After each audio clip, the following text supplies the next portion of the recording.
When you talk about strong female characters Yeah. in movies, what does that actually mean? Like, really mean, especially when they're pushed right to the edge. Right, facing those extreme situations. Exactly. So today, we're doing a deep dive into a film that didn't just ask that question, but maybe even redefined it. Luc Besson's 1990 French action thriller, La Femme Nikita.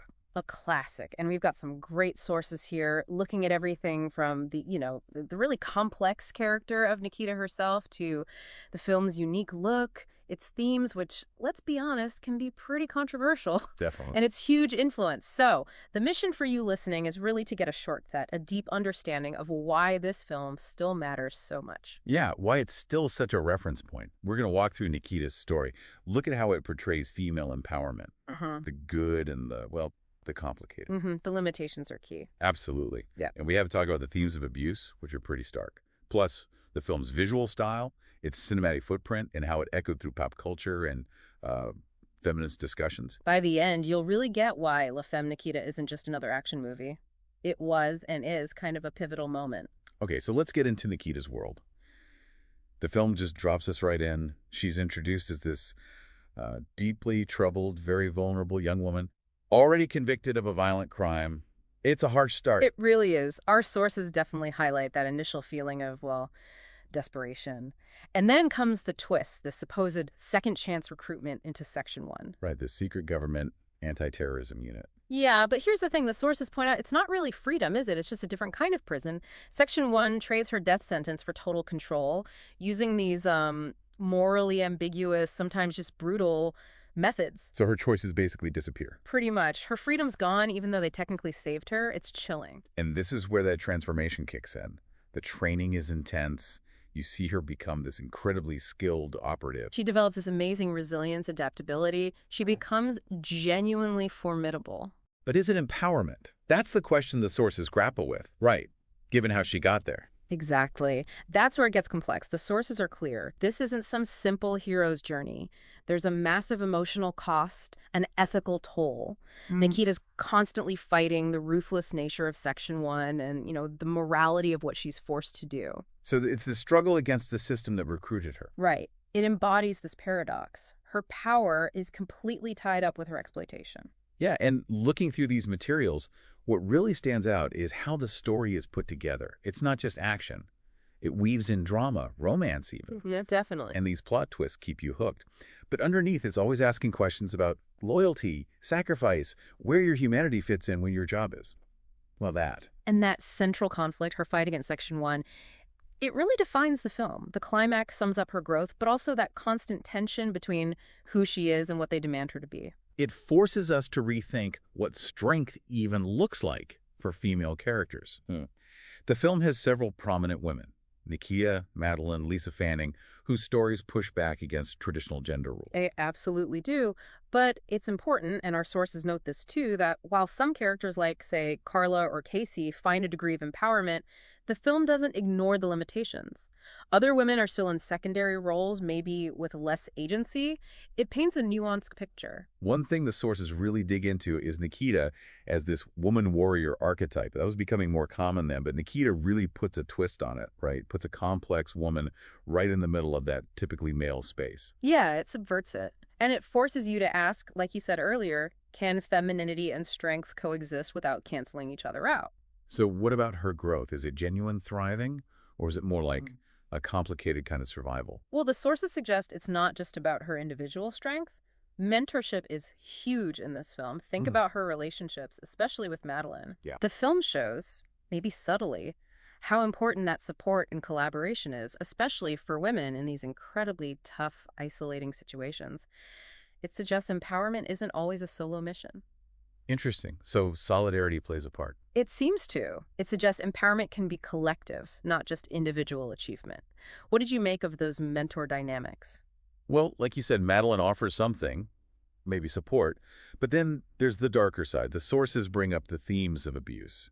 You can't really talk about Nikita without talking about physical and psychological abuse. No, you absolutely can't. It's woven right into the fabric of the story. Section 1 systematically abuses and manipulates Nikita from the get-go. The sources are pretty explicit about the methods. Kidnapping, torture, mental manipulation. Yeah, they are. And they point out this chilling paradox. Section 1, the organization fighting terror is itself fundamentally abusive. Nikita's trapped. She's a victim, but to survive, she has to become a perpetrator of violence, too. That cycle of abuse. Exactly. Her relationship with Bob, her main handler and mentor, is the perfect example. He's protective, sure, but also incredibly controlling, a manipulator. So her survival depends on playing their game, Right. using the very violence she's subjected to. Precisely. It raises these really tough questions about how trauma perpetuates itself. And the sources argue this isn't just her personal struggle. It reflects bigger societal issues about women's agency, patriarchal pressures. How does the film explore that wider critique? Well, even though Nikita becomes this skilled killer, seemingly powerful, the sources keep pointing out how that power is always undermined by her past trauma, by the constant manipulation, her internal conflict. The killer versus the person wanting autonomy becomes this really potent commentary. It makes you question what power even means when it's granted by your abusers. Absolutely. It's a really uncomfortable but important point. Okay, let's shift perspective a bit. Let's look behind the camera. Luc Besson's style in Nikita is just iconic. Oh, totally. It's visually stunning. Those vibrant colors, the sleek look, the stylish sets. It almost feels like another character in the film. How do the sources link that style to the themes, like femininity and survival? Well, Besson and his cinematographer, Thierry Arbogast, they use some really innovative stuff. Unique camera angles, the sort of washed-out lighting sometimes that gives emotional weight. Yeah, the lighting is very distinctive. Extreme close-ups, fisheye shots, dynamic wide shots. It's all designed to pull you right into Nikita's headspace, her tumultuous journey. It makes her psychological state visual. It's incredibly effective. But our sources do mention some criticisms, don't they? Particularly around pacing. Yeah, some critics felt certain scenes dragged a bit, maybe losing momentum. And while Nikita's developed incredibly well, some supporting characters could feel a bit thin at times. Which might make the story feel a little uneven occasionally. Potentially. It suggests Besson maybe prioritized Nikita's internal world and the overall atmosphere over, say, tightly plotting every single character arc, which kind of leads us to the film's reception. Right, because it was pretty divided, especially in France. Very much a tale of two receptions there. The monthly film magazines were generally positive, praised the style and Perrault's performance. But the more serious journals, they were often quite harsh. Dismissing the psychology as superficial? Yeah, or criticizing the high-gloss look, comparing it to commercials even. It was quite a split. And Besson himself, our sources say, he got pretty frustrated with that French criticism. He did. He apparently wanted actual feedback, not ideological arguments, and said he valued audience reactions more, but internationally. Totally different story. Much warmer reception, right? High score on Rotten Tomatoes, praise from critics like Siskel and Ebert. Exactly. Which just says something about its impact, maybe its universal themes cutting through. And it got awards recognition, too. Golden Globe nomination for Best Foreign Film. And Anne Perrault won big. She did. The César Award in France for Best Actress and the David Di Donatello in Italy for Best Foreign Actress really cemented her performance as iconic. And this really leads into the film's legacy. It's seen as absolutely seminal for strong female characters in action movies. Oh, definitely. The sources argue it didn't just use the girl with a gun trope, it defined it. Yep. Challenged the male-dominated narratives and paved the way for so many later heroines. Like in Resident Evil or Atomic Blonde. It really changed things. It did. And beyond just characters, it acts as this commentary on justice, morality. Those ethical gray areas feel even more relevant now, maybe post 9/11. It makes you think about what justice means when the people delivering it are, well, like Section 1. Unaccountable and abusive. Right. It offers this really complex, sometimes disturbing look at a woman navigating that kind of violent, male-dominated world. And maybe most significantly, it's become this huge reference point in feminist film discussions. Undeniably. It pushed for visible, strong female characters, challenged passive roles, and really contributed to recognizing diverse stories and the need for female voices, on screen and off. It was kind of ahead of its time in that way, wasn't it?